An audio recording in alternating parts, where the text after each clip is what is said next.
Welcome back. Had a few people give me a little bit of feedback on my last video, and I'm gonna switch up a little bit. I can say there was a lot of Bueller-esque moments, pretty much the entire video. Very monotone, very like put you to sleep, and it really didn't show who I truly am. So, a couple other things from the last video. I had some stuff corrected for me.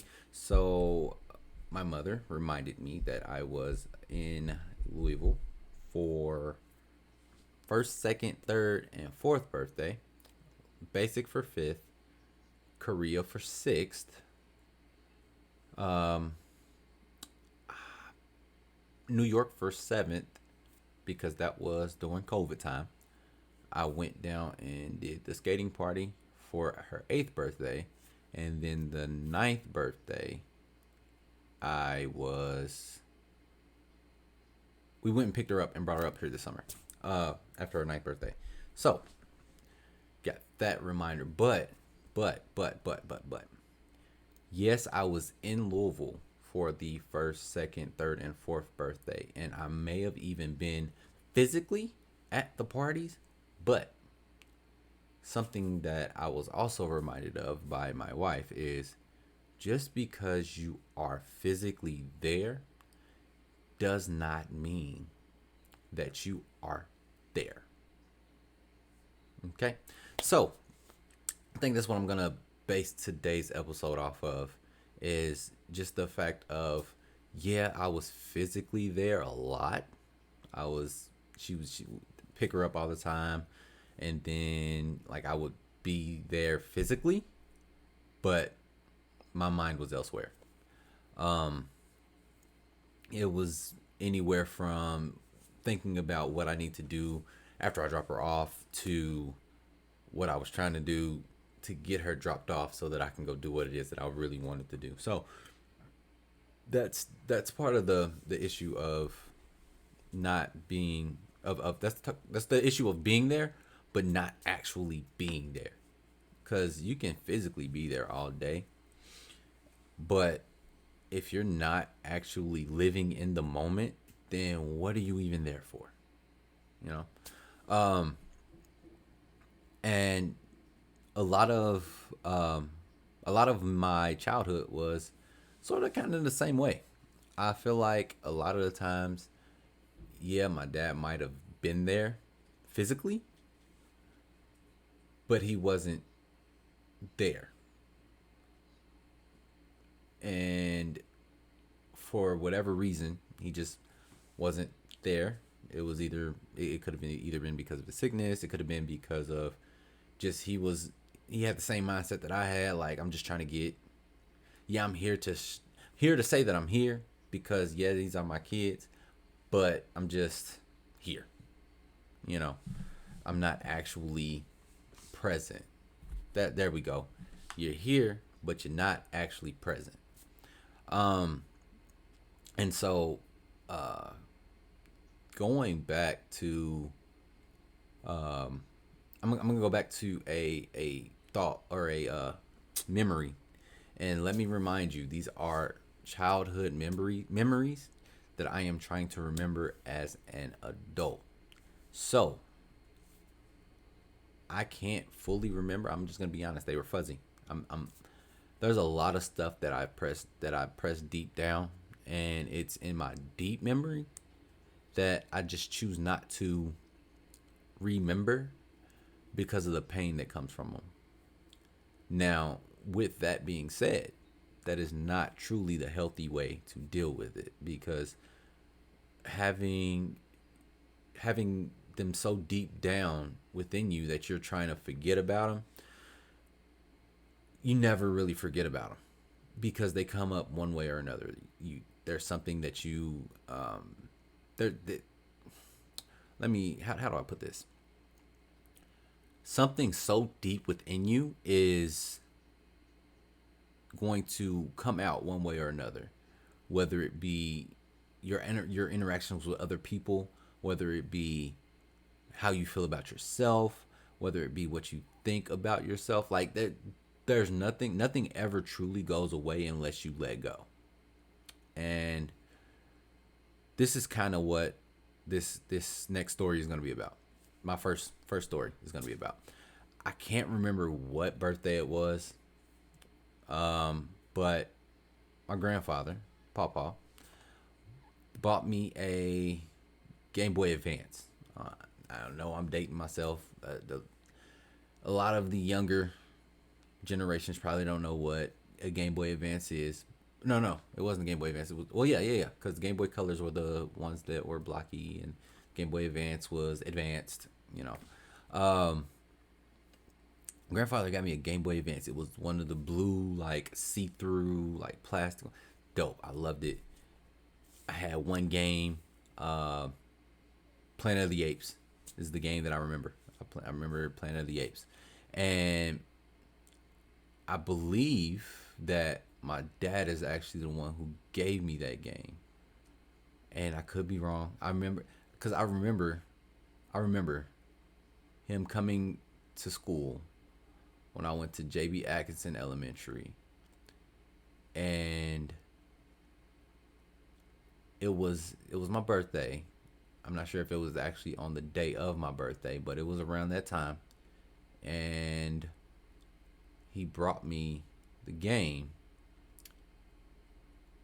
but he also promised me that he was going to bring me some more games for my Game Boy. And I don't know how many years I let go by just holding on to that promise and remembering that it never came true, and treating every male in my life like anything that they ever said was a lie. Like anything, I never let anyone get close to me. I've argued with a lot of would be father figures. I've fought a lot of would be father figures, but it all stemmed from my father telling me he was going to do something and not doing it.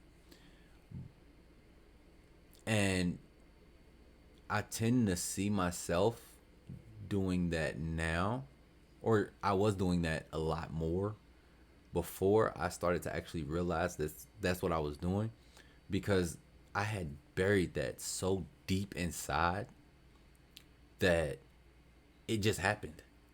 I never truly paid attention to the fact that I was always making promises and breaking them. Whether it be with Michaela, whether it be with Corey, whether it be with Montez, there were so many promises that I would make, and I would just like break them because it just I allowed either my job, I allowed my selfishness, I allowed so many things to just I allow so many things to just consume my time, my attention, my money, to where I was not able to follow through with something that I had promised. And so that holding on to that came out in a very negative way in how I treated my kids. And that's why I wanted to take this episode to just let you all know, focus on don't try to forget your problems. Don't try to forget what happened to you. Don't try to repress it either. The healthiest way to deal with it is to actually deal with it. You actually have to learn from those broken promises. You have to learn from the mistakes that you make. You have to learn from the mistakes that your father makes. You have to learn to be better. And once I started to learn to be better, tongue twister, sorry. Once I started to learn to be better, the better I started treating my kids. Speaking of, after I record this, I gotta try to catch Michaela before she falls asleep. But yeah, like I can see myself. I used to see myself on a daily basis, and this is before I went to before I deployed, before I went on deployment, and even after I came home from deployment. Like I would always say, "Hey, we're gonna go to the park." Something as simple as we're gonna go to the park, and then I will allow something as simple as, "Oh, it's hot outside," or "It's cold outside. I don't feel like sitting out there." The bugs, whatever it may be, to just allow me to break that promise, and that's not okay because I figured promises were broken to me. I turned out all right. You know, they'll be all right. They kids. They probably ain't even gonna remember that I said it in the first place. Newsflash, they always remember. They never forget, and they remind you every chance that they get that you said You said we're gonna do this. You said we're gonna do that. Can I do this? Can I do that? Yeah, later. Hey, Dad, remember earlier you said we can do this, do that, whatever. But I digress. Yeah, learning from those negative moments in your life really help with grooming, or sorry, not grooming, with growing as a better person, growing to be a better father, better mother, better parent, better child, even for those who are holding on to those things that their father has, or parent. But for the sake of the show, we're gonna stick with the fathers. That their father has said something, holding on to a broken promise that their father has given them, and allowing it to shape how you view them really hinders your growth as a person. It hinders your growth as a parent yourself, and it hinders your growth as in any relationship, even dealing with your peers, dealing with your spouse, dealing with your siblings. Like it really truly hinders those relationships, and allowing that to hinder your relationships is not okay. It's really not. I know one thing that I had to learn the hard way was everybody's not my dad. Everybody doesn't have their own best interest at heart. Everybody's not just trying to tell me what I want to hear to make themselves feel better, or to say, "Hey, I'm," or to try to make me feel better, and then hoping that I forget, you know. And I'm not saying that that was his intent. I'm not saying that he was hoping that I forgot. But it did hurt when trying to trust people. That's I would have to say that that was the stem, the roots of all of my trust issues from anybody, friendships, relationships, actually actually living and expecting and having expectations of people, because anybody I ever met, my expectation was very low. Like, yeah, I hear you talk a good game, but I believe it when I see it. And that's a very toxic, a very toxic way of viewing people. Um, and I'm sorry that I got a lot of ahs and ums and thinking like I'm gonna just be, this is like I said, this is a real show. I don't have anything scripted. I'm just talking. This is a conversation. I'm trying to have a conversation, and I'm starting the conversation that needs to be had. This is a conversation that I feel like does not get had, and it helps to have certain conversations, no matter how hard they are. Um, Back to what I was saying as far as trusting people. My trust issues stemmed from a video game when I was, I don't know, 6, 7 maybe. A video game from when I was 6 or 7 impacted my life well into my 20s. Like, I'm 28, I'll be 29 this year. I'm almost out of my 20s, and I allowed a video game to dictate my life for the better part of my life. 20 years I allowed a video game to to influence how I trust. A video game that won, I don't even know where the Game Boy Advance is anymore. I was living with my granny at the time. Uh, I probably only played it maybe 2, 3 times. I truly don't remember where it is. I really don't. I loved it. I loved having it. I loved everything that my grandfather gave me because he used to always make sure if all of my cousins and siblings had it, that I had it. Excuse me. And they even came to things that I really couldn't even have. Like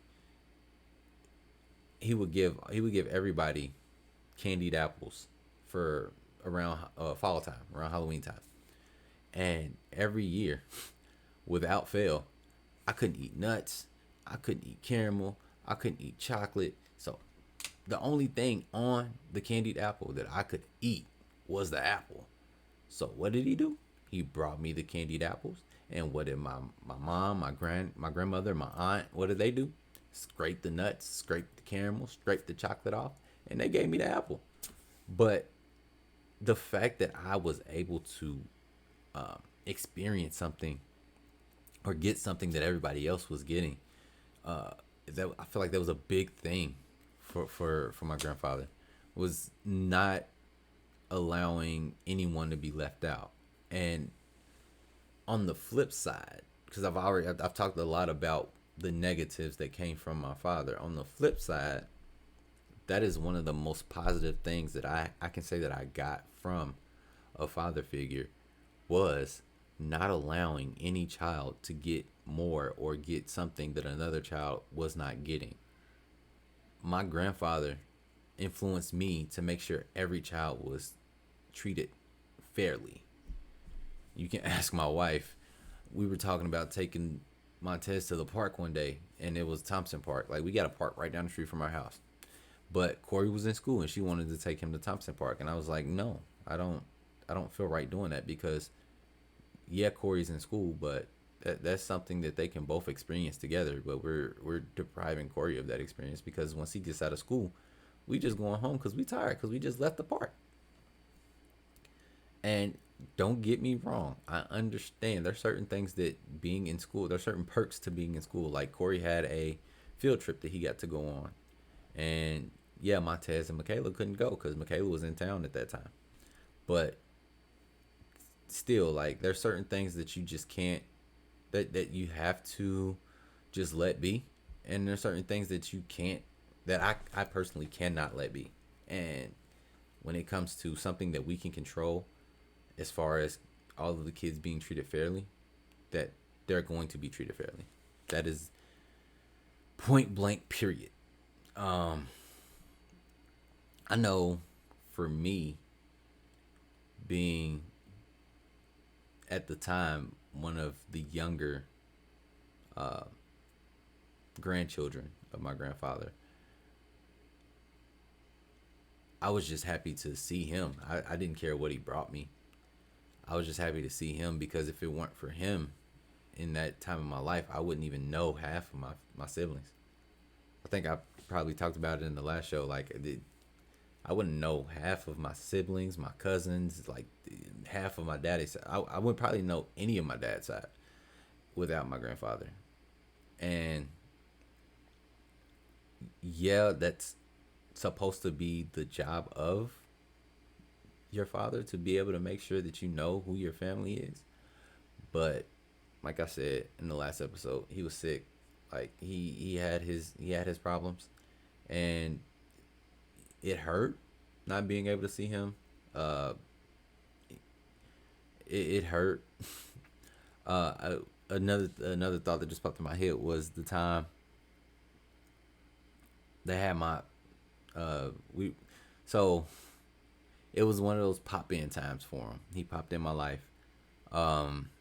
This is like fourth, maybe fifth grade. He popped in my life, and there was a career day thing going on. And my teacher was wondering if he was still coming. And I don't know what happened. I don't remember what the conversation was. Like I said, it was fourth, fifth grade. Somehow, I was able to get my file and look at my parents' information. I think they were verifying phone numbers or something. I don't know. And me being a naive little fourth, fifth grader, it was like what 9, 10. Um, Seen his name and seen the phone number was 000, and this is before This is before I knew what phone numbers were. Like, yeah, I knew what a phone number was, but I didn't know that all zeros wasn't a phone number. Like, I looked at it and I was like 000, 000. I was like, man, that is easy. Why have I not called him myself? Why?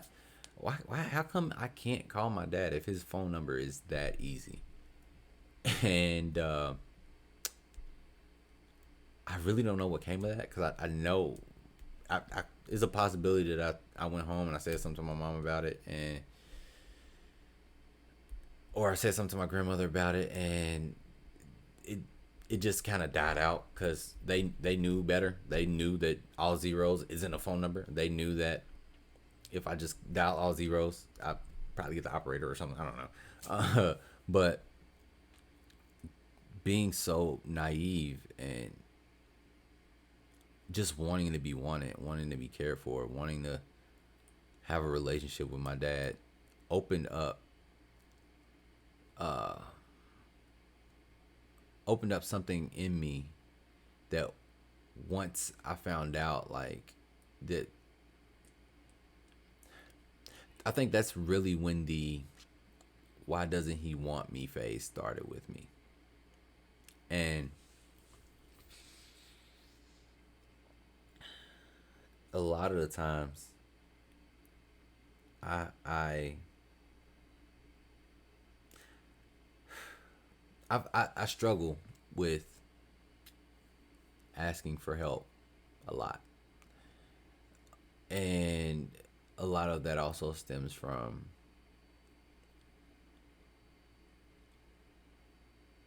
me wanting to ask my father for help and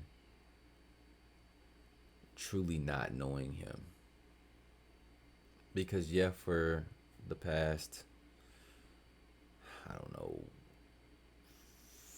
15, maybe 16 years, I think, it, probably, yeah, probably about 14, 15, 16 years, something like that. He's been in my life more present, more loving, more caring, more here. But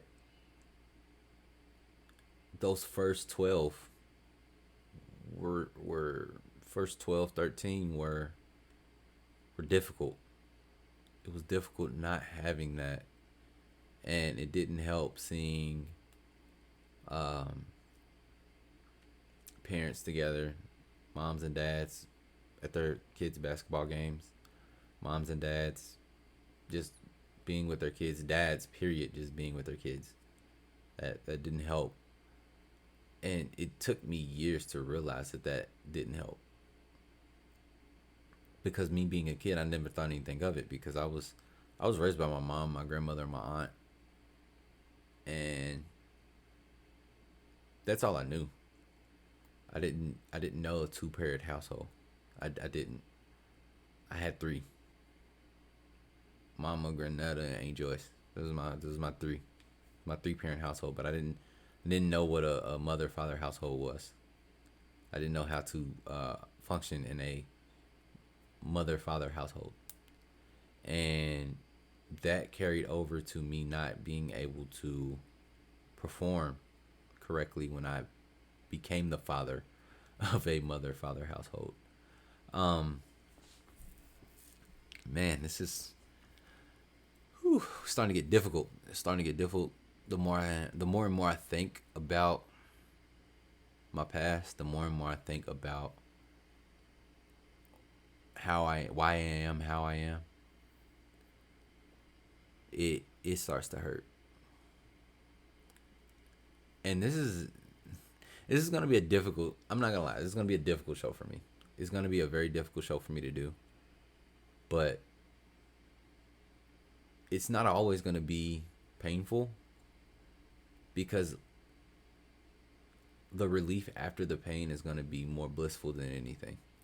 Like I said on the last episode, I believe this is like my diary. This is my journal. This is me sharing my experience that could possibly help someone else. And it may be difficult to do, but it's meant to be done. I wouldn't be doing it if I didn't know that this needed to be done.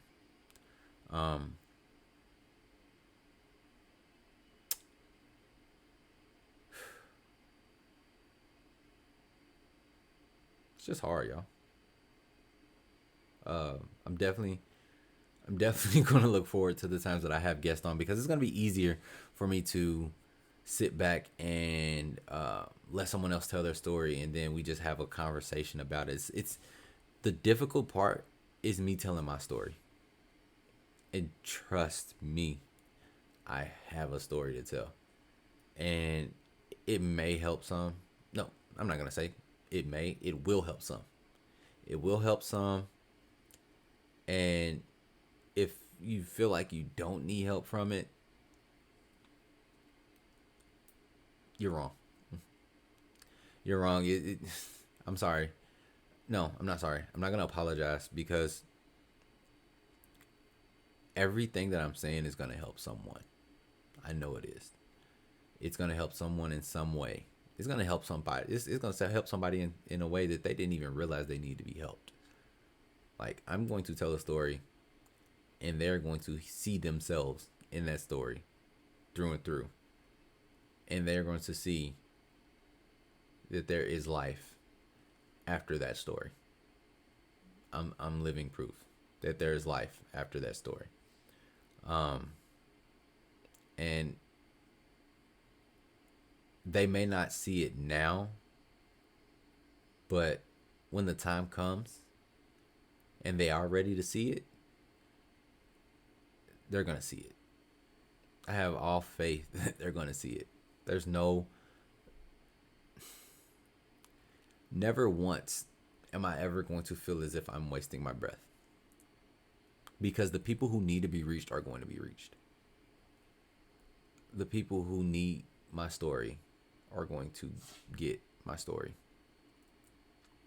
The people who need all the stories that are going to come from this show are going to get those stories.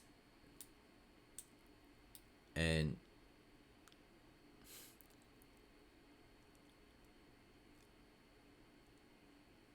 I don't do this for the recognition. I'm not getting paid for it. It's how can I say this and not sound all sappy? I'm truly doing this for you guys. I'm doing this for myself as well, but mainly so that someone can learn from my mistakes, so that someone can learn from my hurts, habits, and hangups, so that someone can know that you can do better, because I never felt worthy of being a father. I will be 1,000% transparent with y'all right now. I have never wanted kids because I didn't want kids to go through what I went through. But what I didn't realize is kids going through what I went through means that I'm already writing myself off as being a deadbeat dad. I'm already writing myself off and saying that I'm just not going to be there. And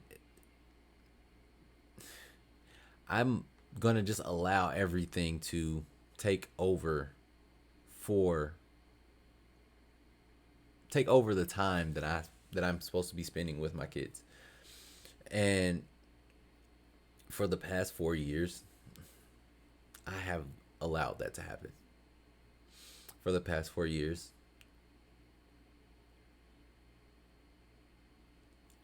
I'm gonna be honest. My kids are 9, 7, and 3. And even with the 7 and 3 year old that live with me, I don't know my kids. I'm learning who they are now. Even with my wife trying to help me, I am just now learning who my kids are. And people try to use that it's better late than never to try to mask their emotions. And yeah, it may be better late than never. But why even be late when you have no reason to? You have no reason to be late. There's nothing holding you back but you, and you're choosing to be late. And once you realize that what you're doing is hurting you, not only hurting you, but hurting your kids as well, trying to be late is going to be so much more tough because you're always going to think, well, dude, they don't deserve this. Like, better late than never is the bridge for, okay, let me just get out of here. It really is, because I'm not gonna lie, I've had that thought more often than I should have, way more often than I should have. Like, there's been times that I've questioned, why am I even here? I can't do the father thing right. I can't do the husband thing right. I can't do the man thing right. Like, I sucked at life, period. And I question, why am I even here? And that thinking and that questioning is what allowed me to, for so long, be here physically, but not be present. Which is why I am just now, after 4 years, learning who my kids are. I am just now, after 4 years, being present. Because yes, I am worthy of being here. I do have a purpose here. I know why I'm here. I wouldn't be here if I wasn't supposed to be here. God placed me here for a reason, and I have to live out that reason.